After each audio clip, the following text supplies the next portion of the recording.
আমাদের তো সবারই মোটামুটি ঠান্ডা লেগেছে, ছেলে আর ছেলের বাবার ঠান্ডাটা এখনো পর্যন্ত যায়নি। ওদের ঠান্ডাটা আছেই, গলা খুসখুস করছে, কাশি হচ্ছে। তা দুজনে সকালবেলা গার্গেল করা দেখে আমার তো প্রচণ্ড হাসি পাচ্ছে। আমি তো হেসে লুটোপুটি, তাই তোমাদের সাথেও একটু শেয়ার করলাম। আমি একা কেন হাসবো, তোমরাও একটু হাসো।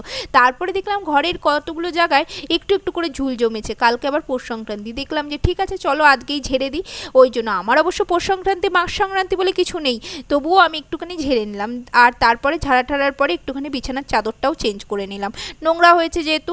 আর আজকে হচ্ছে রবিবার, রবিবার মানেই তো ভালো কিছু টিফিন করতে হবে। কিন্তু এই সমস্ত কাজ করতে গিয়ে আমার তো সময় আমার পেছনে বাড়ি মারছে, কি আর করা যাবে। তাই একটুখানি আলুর পরোটা করে নিলাম, ভালো টিফিনও খেতে হবে আর চটজলদিও করতে হবে, তাই একটু আলুর পুর ভরে একটু আলুর পরোটা করে নিলাম। এখন যদি অন্য কিছু করতে যাই আরও বেশি দেরি হয়ে যাবে। আর এখানে মোটামুটি আমরা নিয়েছি সস দিয়ে, আবার তার উপরে শুভঙ্কর নিয়েছে চাট মশলা। চলো আমরা আলুর পরোটা খাই, তোমরাও আমার চ্যানেলটাকে সাবস্ক্রাইব